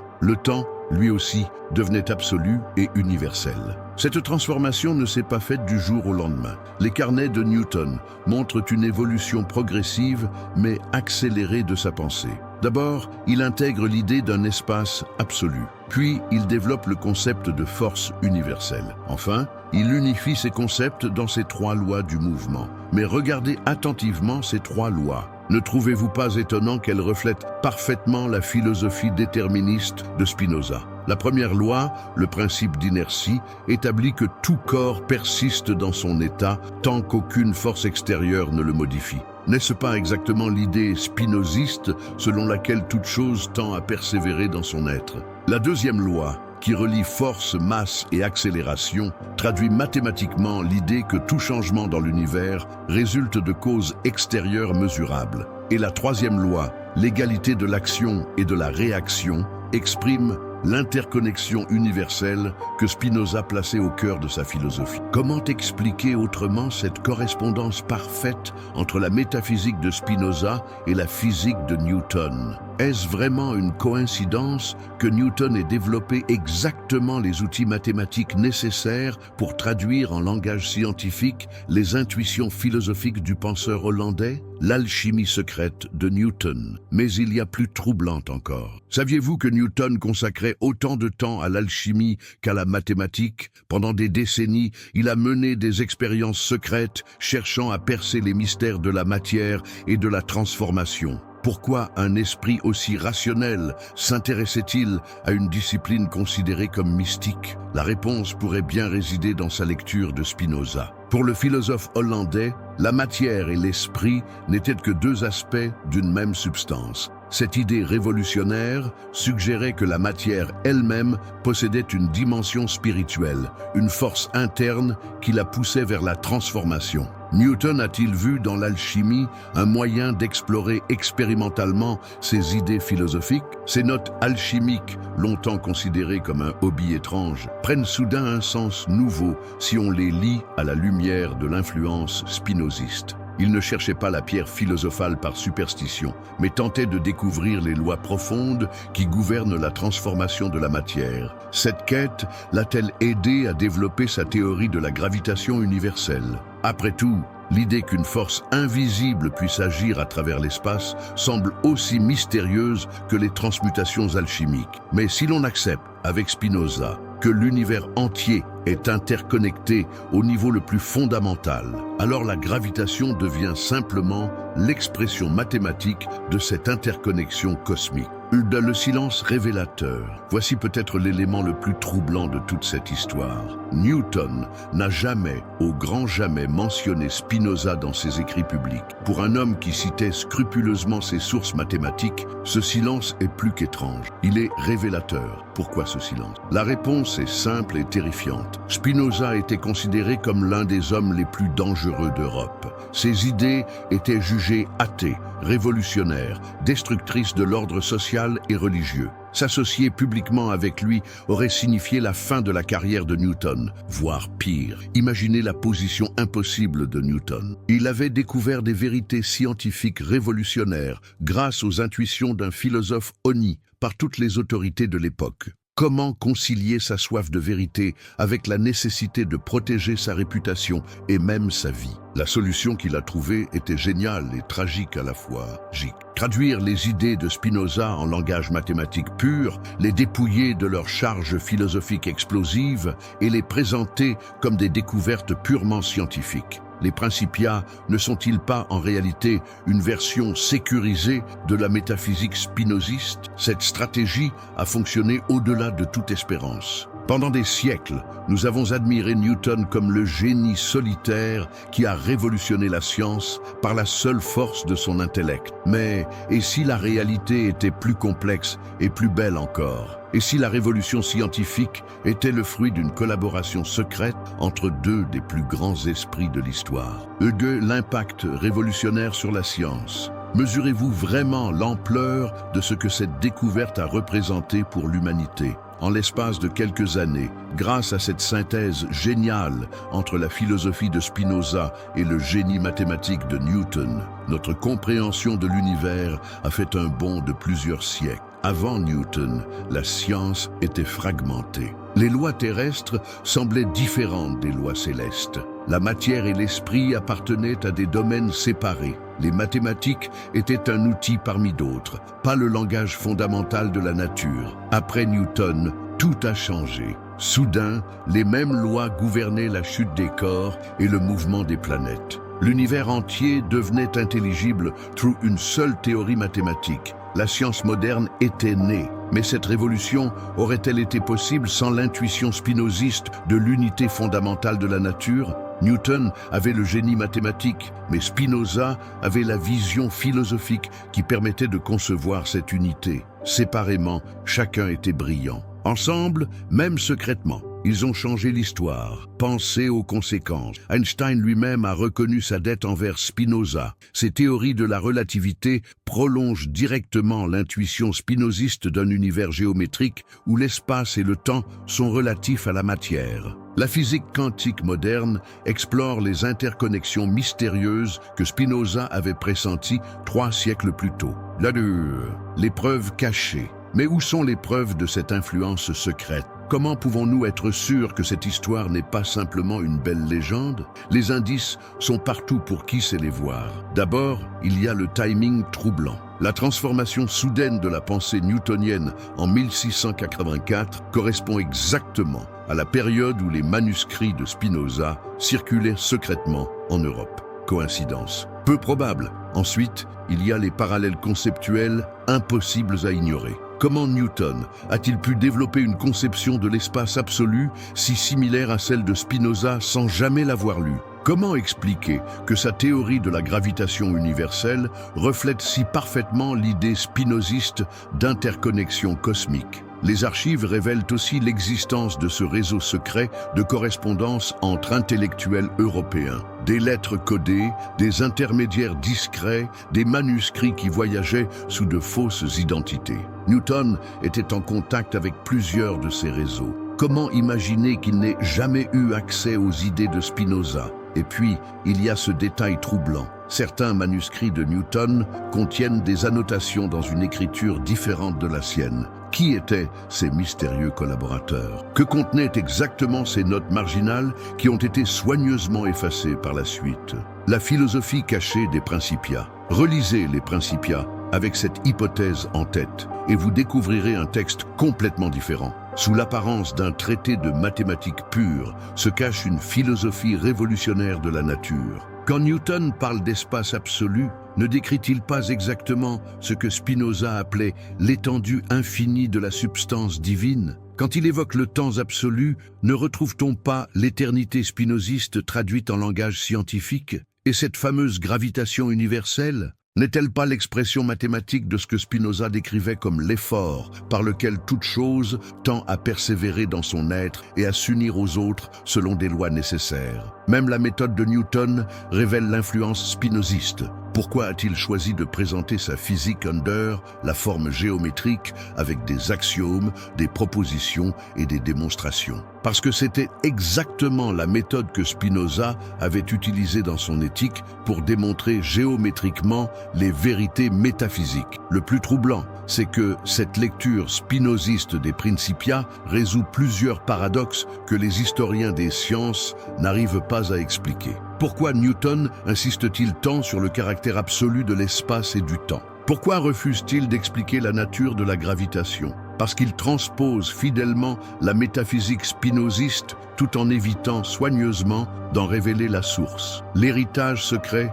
d'une collaboration cachée. Que nous enseigne cette histoire sur la nature de la découverte scientifique? Qu'elle est rarement le fait d'un génie isolé, mais plutôt le résultat de collaborations complexes, parfois secrètes, entre des esprits exceptionnels. Newton n'en devient pas moins génial pour avoir été inspiré par Spinoza. Au contraire, son génie consistait à reconnaître la valeur des intuitions philosophiques du penseur hollandais et à développer les outils mathématiques nécessaires pour les traduire en sciences vérifiables. Spinoza, de son côté, nous apparaît sous un jour nouveau. Ce n'était pas seulement un métaphysicien abstrait, mais un penseur dont les intuitions étaient si profondes qu'elles contenaient en germe toute la physique moderne. Ses méditations sur la nature de Dieu et de l'univers ont ouvert la voie aux plus grandes découvertes scientifiques de l'histoire. Cette collaboration secrète nous révèle aussi quelque chose d'important sur notre époque. Combien d'idées révolutionnaires circulent aujourd'hui dans l'ombre,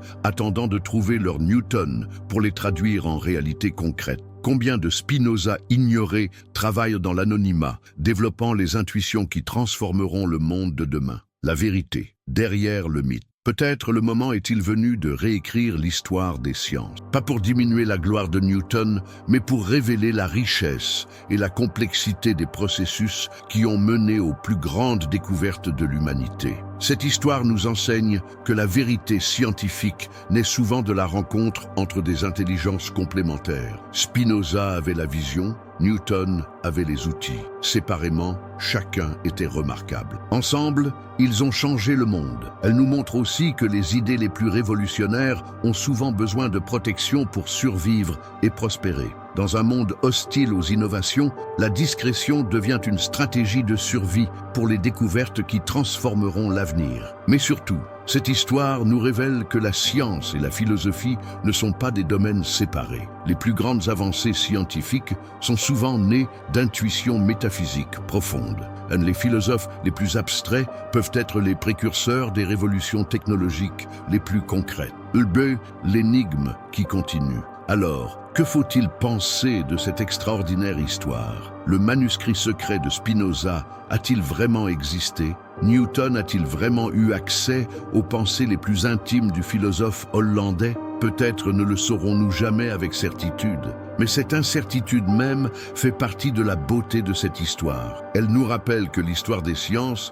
est pleine de mystères, de collaborations secrètes, d'influences cachées qui ont façonné notre compréhension du monde. Ce qui est certain, c'est que cette histoire change notre perception de deux des plus grands génies de l'histoire. Newton nous apparaît plus humain, capable d'être inspiré et d'inspirer à son tour. Spinoza nous révèle sa dimension de précurseur de la science moderne, au-delà de sa réputation de métaphysicien abstrait. Et nous, dans tout cela, cette histoire nous invite à porter un regard nouveau sur les collaborations intellectuelles de notre époque. Quelles sont les intuitions révolutionnaires qui circulent aujourd'hui dans l'ombre? Quels sont les Spinoza de notre temps qui développent les idées qui transformeront le monde de demain? Peut-être que dans 3 siècles, nos descendants découvriront que les plus grandes révolutions de notre époque sont nées de collaborations secrètes dont nous n'avons même pas conscience. Peut-être que l'intelligence artificielle, la physique quantique ou l'exploration spatiale sont les fruits de rencontres intellectuelles aussi extraordinaires que celles entre Spinoza et Newton. Cette histoire nous enseigne finalement que la connaissance humaine est always un work collectif, même quand les crédits sont donnés à des génies individuels. Behind chaque grande découverte se cache un réseau d'influence, d'inspiration, de collaborations parfois secrètes qui ont rendu possible l'impossible. Le manuscrit secret de Spinoza a peut-être été perdu pour toujours, mais son influence continue de résonner à travers les siècles. Chaque fois que nous regardons les étoiles et que nous voyons les lois de Newton à l'œuvre, nous contemplons peut-être aussi l'héritage caché de Baruch Spinoza, l'homme qui aurait pu être le véritable architecte de la physique moderne. La quête de la vérité cachée, l'épreuve retrouvée de la plus grande collaboration secrète de l'histoire. Vous pensez tout savoir sur l'histoire des sciences? Détrompez-vous, ce que je vais vous révéler aujourd'hui va complètement changer votre vision de la façon dont les plus grandes découvertes de l'humanité ont vraiment vu le jour. Si vous aimez les histoires inspirantes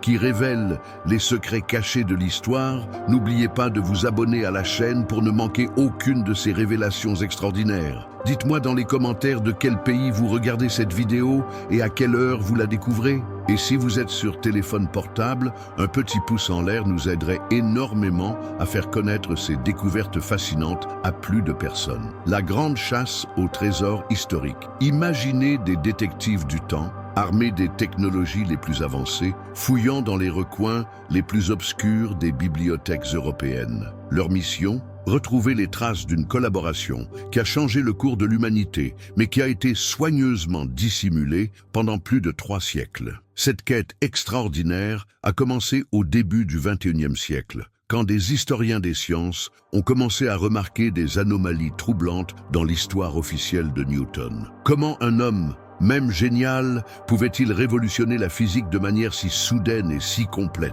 Pourquoi ses carnets personnels montraient-ils une transformation si abrupte de sa pensée en 1684? Les premiers indices sont venus des archives de la Royal Society de Londres. En numérisant des milliers de documents historiques, les chercheurs ont découvert des correspondances qui n'avaient jamais été étudiées sérieusement. Des lettres en code, des références cryptiques à des sources continentales, des allusions à des manuscrits d'une importance capitale pour la philosophie naturelle. Mais que contenaient exactement ces documents mystérieux? Les lettres de Newton à ses correspondants européens révèlent un réseau secret de circulation d'idées interdites. Des marchands, des diplomates, des voyageurs transportaient bien plus que des marchandises entre Amsterdam et Londres. Ils étaient les messagers d'une révolution intellectuelle clandestine. Pouvez-vous imaginer l'excitation de ces chercheurs quand ils ont réalisé qu'ils tenaient peut-être la clé du plus grand mystère de l'histoire des sciences? Ces hommes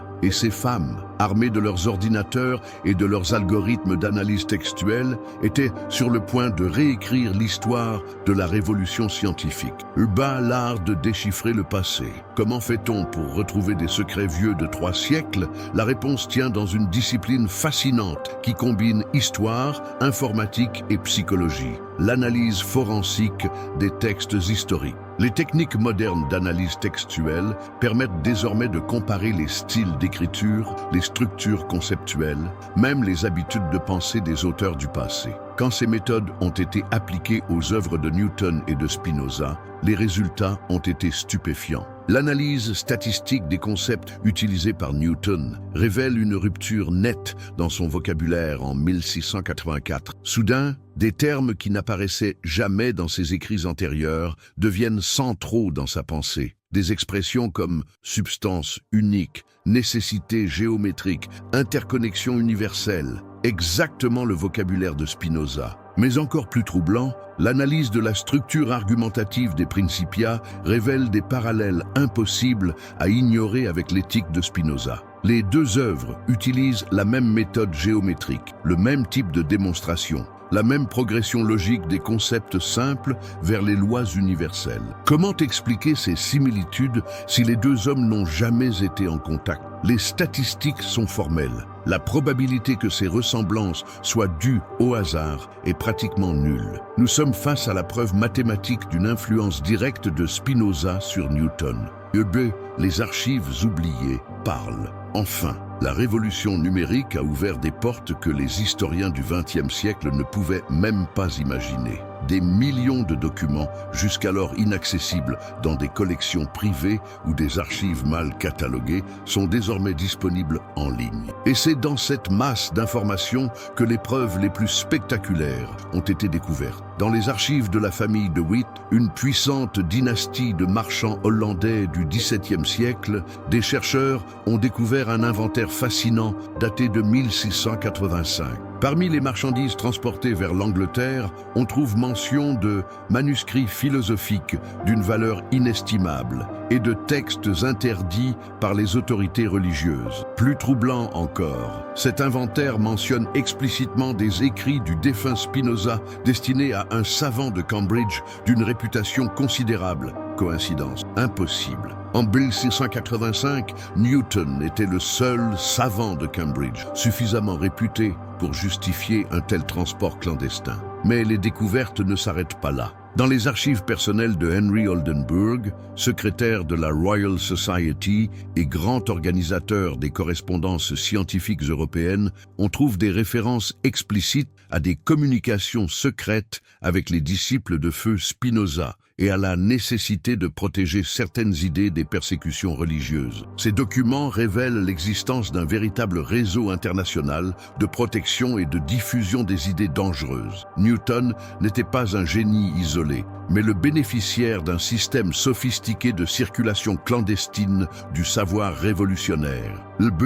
Les témoins oubliés de l'histoire, qui étaient ces mystérieux intermédiaires qui ont permis la rencontre intellectuelle entre Spinoza et Newton. Les archives révèlent les noms de personnages fascinants, des hommes et des femmes qui ont risqué leur liberté et parfois leur vie pour faire circuler les idées qui allaient transformer le monde. Il y avait d'abord Franciscus van den Enden, ancien professeur de Spinoza et révolutionnaire politique. Ses connexions avec les cercles intellectuels anglais sont désormais bien documentées. Ses voyages fréquents à Londres entre 1680 et 1684 correspondent exactement à la période de transformation de la pensée newtonienne. Puis il y avait Adrian Kerbag, frère du célèbre médecin Johannes Kerbag, tous deux proches de Spinoza. Adrian était marchand de profession, mais ses véritables activités étaient bien plus subversives. Ses carnets de voyage, découverts récemment dans les archives d'Amsterdam, révèlent des contacts réguliers avec le grand mathématicien anglais et des transports de textes précieux pour l'avancement de la philosophie naturelle. Le plus fascinant de tous était peut-être Ehrenfried Walter von Tschirnhaus, mathématicien et philosophe allemand qui correspondait à la fois avec Spinoza et avec Newton. Ces lettres, longtemps considérées comme purement mathématiques, révèlent sous un nouveau jour leur véritable fonction, servir de canal de communication entre les deux génies. Ces hommes n'étaient pas de simples messagers. Ils étaient les architectes d'une révolution intellectuelle clandestine, les protecteurs d'idées si dangereuses qu'elles devaient circuler dans l'ombre pour survivre et prospérer. La découverte du siècle. En 2019, une découverte extraordinaire a fait sensation dans le monde de l'histoire des sciences. Dans une collection privée à La Haye, des chercheurs ont mis la main sur un document qui pourrait bien être la preuve définitive de la connexion entre Spinoza et Newton. Il s'agit d'une lettre de Newton, datée de 1684, adressée à un mystérieux correspondant identifié seulement par les initiales EVT, très probablement Ehrenfried Walter von Tschirnhaus. Dans cette lettre, Newton remercie son correspondant pour les textes extraordinaires du philosophe hollandais et exprime sa profonde gratitude pour ces lumières qui éclairent d'un jour nouveau les mystères de la nature. Mais ce n'est pas tout. La lettre contient des références explicites aux concepts les plus révolutionnaires de Spinoza. Newton écrit « L'idée d'une substance unique géométriquement parfaite révolutionne ma compréhension de l'espace et du mouvement. Si la nature entière obéit aux mêmes lois mathématiques, alors la mécanique terrestre et céleste ne font qu'un. Comment interpréter ces mots autrement que comme la reconnaissance explicite de l'influence de Spinoza sur la genèse de la théorie newtonienne? Pour la première fois dans l'histoire, nous avons la preuve directe, écrite de la main même de Newton, de cette collaboration secrète qui a changé le monde. D'après l'analyse scientifique de la vérité, les techniques d'authentification des documents historiques ont atteint un niveau de sophistication impressionnant. L'analyse chimique de l'encre et du papier, l'étude microscopique de l'écriture, la datation au carbone 14, tous ces outils convergent pour confirmer l'authenticité de cette lettre révolutionnaire. Plus encore, l'analyse graphologique révèle des détails fascinants sur l'état d'esprit de Newton quand il a écrit ces lignes. Sa calligraphie, habituellement parfaitement contrôlée, montre des signes d'excitement et d'émotion intense. Les mots « substance unique » et « loi mathématique » sont tracés avec une force particulière, révélant l'impact profond de ces concepts sur l'esprit du grand scientifique. L'analyse linguistique confirme également que le vocabulaire utilisé dans cette lettre correspond exactement à celui que Newton développera dans les Principia. Les termes techniques, les expressions philosophiques, même la structure des phrases, annoncent déjà la révolution conceptuelle qui va transformer la science. Mais peut-être le plus troublant de tout, c'est l'analyse comparative avec les écrits de Spinoza. Des passages entiers de la lettre de Newton semblent être des paraphrases directes de l'éthique. Comment expliquer cette correspondance si Newton n'avait pas accès aux textes originaux du philosophe hollandais? Les révélations des correspondances cachées, La découverte de cette lettre a ouvert la voie à d'autres trouvailles extraordinaires. En suivant les pistes révélées par ce premier document, les chercheurs ont mis la main sur tout un réseau de correspondances secrètes qui révèle l'ampleur de cette collaboration clandestine. Dans les archives de Gottfried Wilhelm Leibniz, le grand rival philosophique de Newton, on a découvert des lettres où il se plaint amèrement de l'influence pernicieuse des idées spinozistes sur les savants anglais. Leibniz, qui correspondait avec Newton sur des questions mathématiques, avait apparemment détecté cette influence et s'en inquiétait. Une lettre particulièrement révélatrice, datée de 1686, montre Leibniz accusant Newton d'avoir adopté secrètement la métaphysique du maudit Spinoza et de l'avoir déguisée sous des formules mathématiques pour la rendre acceptable aux autorités. Cette accusation, longtemps considérée comme une simple querelle intellectuelle, prend maintenant une signification historique majeure. D'autres correspondants de Newton révèlent des indices similaires. John Locke, le célèbre philosophe anglais, fait référence dans une lettre de 1687 aux influences continentales sur la pensée de Newton et s'interroge sur la véritable source de ces innovations révolutionnaires. Même Robert Hooke, pourtant rival scientifique de Newton, semble avoir eu des soupçons. Dans une lettre à Edmund Halley, il évoque les lectures secrètes de Newton et sa familiarité suspecte avec des auteurs interdits. Le réseau secret des idées interdites. Ces découvertes révèlent l'existence d'un véritable underground intellectuel dans l'Europe du XVIIe siècle. Loin de l'image d'époque de savants isolés dans leur tour d'ivoire, nous découvrons un réseau sophistiqué de circulation clandestine des idées les plus révolutionnaires. Ce réseau avait ses codes, ses routes secrètes, ses méthodes de protection. Les manuscrits dangereux voyageaient sous de fausses identités, cachés dans des cargaisons de marchandises banales. Les idées subversives étaient déguisées en discussions mathématiques innocentes. Les correspondances compromettantes utilisaient des codes complexes et des références obscures. Newton n'était pas seulement un bénéficiaire de ce réseau, il en était devenu un acteur important. Ses propres lettres révèlent qu'il redistribuait certaines idées reçues de Spinoza à d'autres savants européens, toujours en prenant soin de masquer leur origine véritable. Cette découverte révolutionne notre compréhension de la révolution scientifique. Elle n'était pas le fait de génies isolés, mais le résultat d'une collaboration internationale, secrète entre les esprits les plus avancés de l'époque. Les idées circulaient, se combinaient, s'enrichissaient mutuellement dans un processus créatif d'une richesse insoupçonnée, ou de l'héritage caché d'une révolution secrète. Que nous apprend cette découverte sur la nature de l'innovation et du progrès humain? Que les plus grandes avancées de l'humanité sont rarement le fait d'individus isolés, mais plutôt le résultat de collaborations complexes, parfois cachées, entre des esprits exceptionnels, séparés par la géographie mais unis par une vision commune. Cette révélation change complètement notre perception de Newton. Il reste un génie absolu, mais son génie consistait autant à reconnaître la valeur des idées révolutionnaires qu'à les développer mathématiquement. Sa grandeur réside dans sa capacité à synthétiser, à traduire des intuitions métaphysiques en lois physiques vérifiables. Spinoza, de son côté, nous apparaît sous un jour complètement nouveau. Ce n'était pas seulement un philosophe abstrait, mais un visionnaire dont les intuitions sur la nature géométrique de l'univers contenaient en germe toute la physique moderne. Ses méditations sur l'infini et l'éternité ont ouvert la voie aux théories les plus avancées de la science contemporaine. Mais cette histoire nous enseigne aussi quelque chose de crucial sur notre époque. Combien d'innovations révolutionnaires naissent aujourd'hui de collaborations secrètes dont nous n'avons pas conscience? Combien de Newton modernes puisent leur inspiration dans les intuitions de Spinoza contemporain que l'histoire officielle ignore?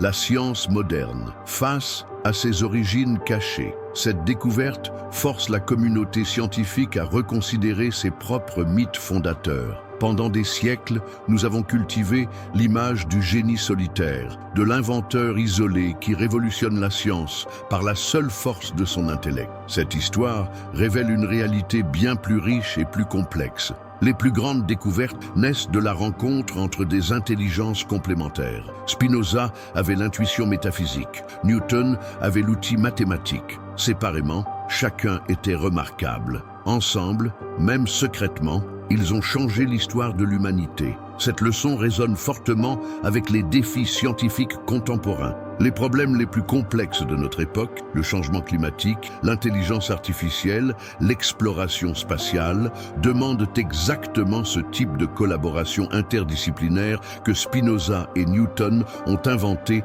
au XVIIe siècle. Peut-être que la véritable révolution scientifique n'a pas été la découverte des lois de Newton, mais l'invention d'un nouveau mode de collaboration intellectuelle qui transcende les frontières géographiques, disciplinaires et idéologiques. L'impact sur notre compréhension du cosmos. Si cette histoire est vraie, elle change aussi notre compréhension de nos propres théories scientifiques. Chaque fois que nous utilisons les lois de Newton, nous manipulons peut-être, sans le savoir, des concepts qui tirent leur origine de la méditation spinoziste sur la nature de Dieu et de l'infini. Cette origine cachée explique peut-être pourquoi la physique newtonienne s'est révélée si féconde et si durable. Elle ne reposait pas seulement sur des observations empiriques, mais sur des intuitions métaphysiques profondes sur la nature géométrique de l'univers. Einstein lui-même, quand il a développé la relativité générale, s'est explicitement réclamé de Spinoza. Il ne faisait peut-être que renouer consciemment avec les sources cachées de la physique moderne. Sa célèbre formule « Dieu ne joue pas au dé » fait écho à l'intuition spinoziste d'un univers rigoureusement déterminé par des lois géométriques. La mécanique quantique moderne, avec ses interconnexions mystérieuses et ses corrélations instantanées, explore peut-être les implications ultimes de l'intuition spinoziste, selon laquelle tout dans l'univers est interconnecté au niveau le plus fondamental. Le mystère qui persiste. Malgré toutes ces découvertes extraordinaires, des questions fondamentales demeurent sans réponse. Le manuscrit original de Spinoza, qui a inspiré Newton, a-t-il vraiment existé ? Si oui, où se trouve-t-il aujourd'hui? Que contenait-il exactement que les œuvres publiées de Spinoza ne révèlent pas? Certains indices suggèrent que ce manuscrit pourrait encore exister quelque part. Des inventaires d'archives privées mentionnent des textes philosophiques d'une importance historique majeure qui n'ont jamais été étudiés par des spécialistes. Des collections familiales recèlent peut-être encore des trésors insoupçonnés. La recherche continue. Des équipes internationales de chercheurs poursuivent leurs investigations dans les archives européennes. Chaque nouveau document numérisé pourrait révéler la pièce manquante du puzzle. Chaque nouvelle analyse textuelle pourrait confirmer ou infirmer cette extraordinaire hypothèse. Mais peut-être que le mystère lui-même fait partie de la beauté de cette histoire. Elle nous rappelle que l'histoire des sciences est loin d'être achevée, qu'elle recèle encore des secrets extraordinaires qui attendent d'être découverts. L'héritage pour l'humanité. Que cette histoire soit entièrement vraie ou partiellement légendaire, elle nous enseigne des leçons précieuses sur la nature du progrès humain. Elle nous montre que les plus grandes avancées de l'humanité naissent souvent de la collaboration entre des esprits exceptionnels, même quand cette collaboration doit rester secrète. Elle nous rappelle aussi que les idées révolutionnaires ont souvent besoin de protection pour survivre et prospérer. Dans un monde hostile aux innovations, la discrétion devient une stratégie de survie pour les découvertes qui transformeront l'avenir. Cette histoire nous invite enfin à porter un regard nouveau sur les collaborations intellectuelles de notre époque. Quelles sont les rencontres extraordinaires qui se produisent aujourd'hui dans l'ombre? Quels sont les réseaux secrets d'échange d'idées qui préparent les révolutions de demain? Peut-être que dans 3 siècles, nos descendants découvriront que les plus grandes innovations de notre époque sont nées de collaborations aussi extraordinaires que celles entre Spinoza et Newton. Peut-être que l'intelligence artificielle, la physique quantique ou l'exploration spatiale sont les fruits de rencontres intellectuelles dont nous n'avons même pas conscience. L'éternité d'une découverte. Cette histoire nous enseigne finalement que la connaissance humaine transcende les individualités et les époques. Les idées de Spinoza ont trouvé leur expression mathématique chez Newton, puis leur développement contemporain chez Einstein et les physiciens modernes. Elles continuent d'inspirer les chercheurs d'aujourd'hui qui explorent les mystères de l'univers. Le manuscrit secret de Spinoza a peut-être été perdu pour toujours, mais son influence continue de résonner à travers les siècles. Chaque fois que nous regardons les étoiles et que nous comprenons leurs mouvements grâce aux lois de la physique, nous participons peut-être à l'héritage de cette collaboration extraordinaire entre deux des plus grands esprits de l'histoire. Cette histoire nous rappelle que nous sommes tous les héritiers de ces révolutions secrètes du passé. Notre compréhension actuelle de l'univers, nos technologies les plus avancées, nos rêves d'exploration spatiale,